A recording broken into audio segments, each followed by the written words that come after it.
Hello दोस्तों, मैं नीलेश कुमार स्वागत करता हूं आप सभी को अपने इस YouTube चैनल पर। और यहां हम लोग आज जिस टॉपिक की चर्चा करने वाले हैं ये बेहद ही इम्पोर्टेंट टॉपिक है।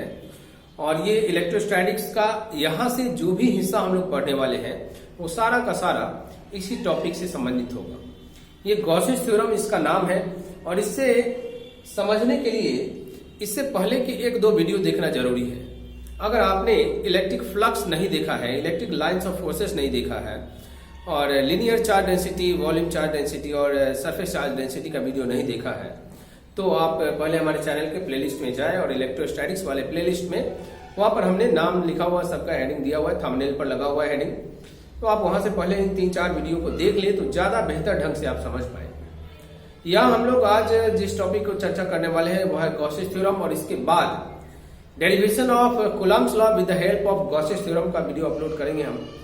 और उसके बाद हम लोग चलेंगे एप्लीकेशन ऑफ गॉसेस थ्योरम पर, जिसमें आप हॉलो स्फीयर, सॉलिड स्फीयर या एक लीनियर चार्ज वायर के कारण इंटेंसिटी का वैल्यू निकालेंगे। तो चलते हैं हम लोग आज के इस टॉपिक की ओर। ध्यान दीजिएगा, वीडियो में आप शुरू से लास्ट तक बने रहिएगा। बहुत ही आसान सा टॉपिक है लेकिन बेहद इंपॉर्टेंट है।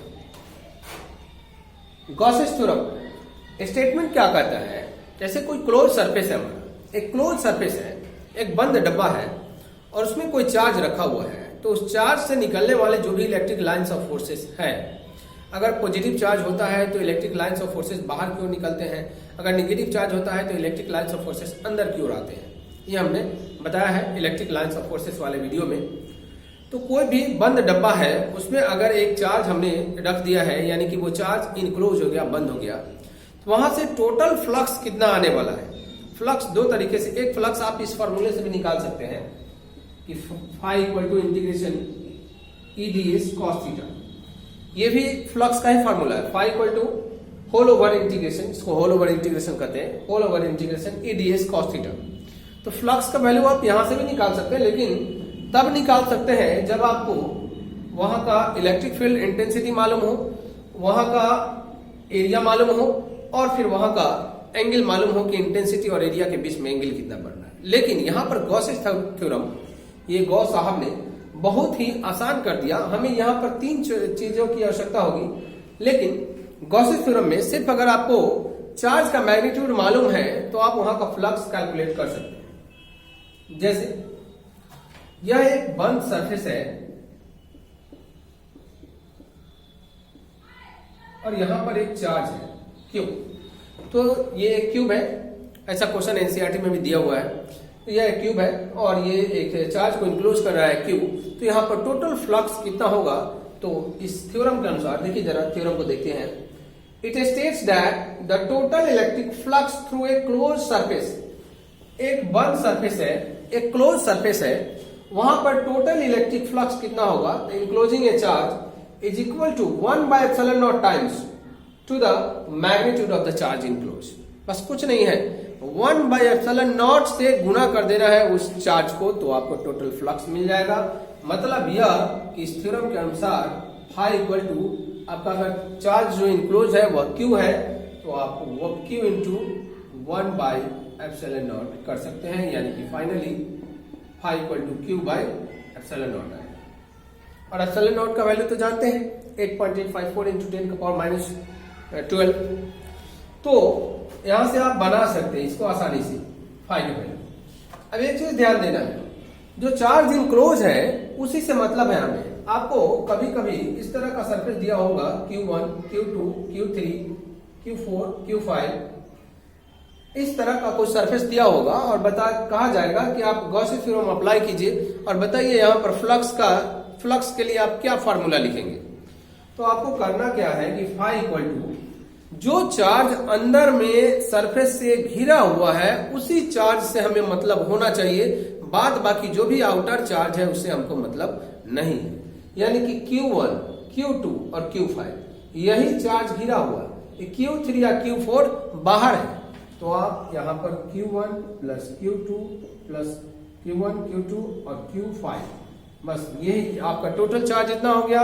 इस टोटल चार्ज को क्या करना है, तो 1/ε0 टाइम से मल्टीप्लाई कर देना है, या यूं कहिए कि ε0 से आप डिवाइड कर दीजिए। तो इसके लिए ये आप नहीं भूलेंगे कि आपको ये जो Q3 और Q4 ये जो आउटर चार्ज दिए हुए इससे हमारा कोई रिश्ता नाता नहीं होगा इस गॉसेस थ्योरम में।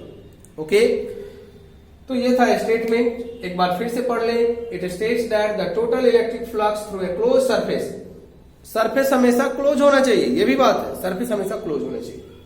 Enclosing a charge is equal to 1 by epsilon naught times to the magnitude of the charge enclosed. Okay, मतलब टोटल इलेक्ट्रिक फ्लक्स जो होगा वो 1 by epsilon naught टाइम्स होगा जो चार्ज इनक्लोज्ड होगा। तो ये था इसका मैथमेटिकल फॉर्म। अब इसको हम लोग प्रूफ करते हैं, देखते हैं कि इसका प्रूफ क्या कर रहा है। ये एक छोटा सा क्लोज सरफेस है हमारा और यहां पर हमने Q चार्ज को इनक्लोज किया हुआ है। प्रूफ देख रहे हैं हम लोग, गॉसेस थ्योरम का प्रूफ। एक छोटा सा चार्ज है Q और इसे हमने इनक्लोज कर दिया एक स्फेरिकल शेप से और इसका रेडियस है R। यहां पर हम एक एलिमेंट लेंगे और ये जो कहलाएगा वो गॉसियन सरफेस कहलाएगा जो इसको घेरेगा। चार्ज को घेरने वाले सरफेस को हम लोग कहते हैं गॉसियन सरफेस।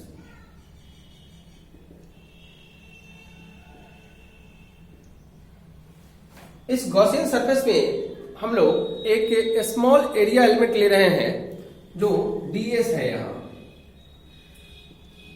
ds, और यह इंटेंसिटी के डायरेक्शन में ही है।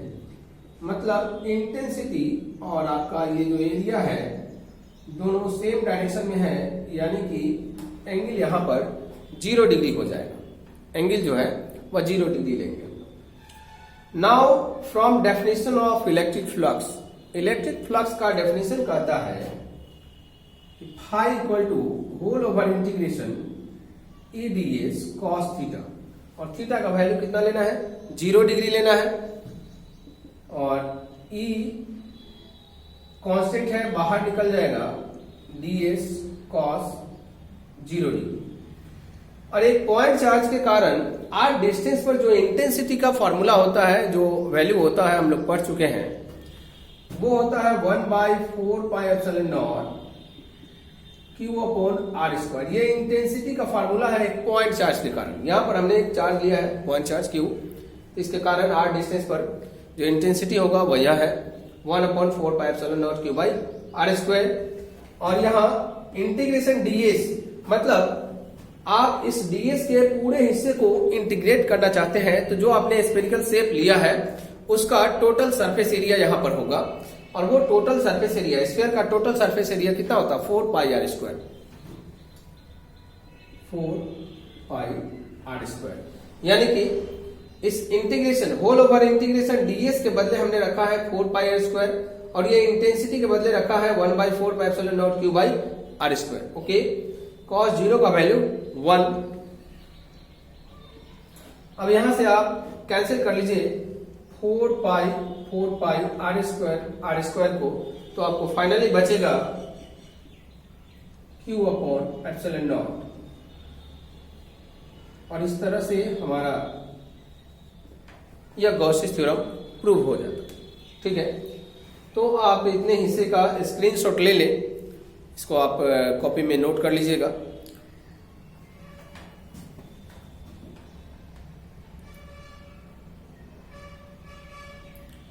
छोटा सा टॉपिक था लेकिन काफी इंपॉर्टेंट टॉपिक है, क्योंकि इसके बाद हम लोग जो पढ़ने वाले हैं वो बिना इस फार्मूले के आगे नहीं बढ़ पाएंगे, phi equal to Q by epsilon naught। तो आज के लिए बस इतना ही। वीडियो जो है छोटा छोटा ही हम अपलोड करते हैं, क्योंकि आपको ज्यादा परेशानी ना हो कि 1 घंटे 2 घंटे या आधे घंटे का वीडियो से थोड़ा मन ना उबे।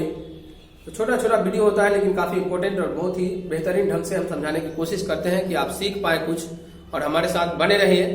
और वीडियो बेहतर लगता हो तो आप अपने दोस्तों में शेयर करें और लाइक करें, चैनल को सब्सक्राइब भी करें अगर नहीं किए हैं तो। आज के लिए इतना ही, थैंक यू।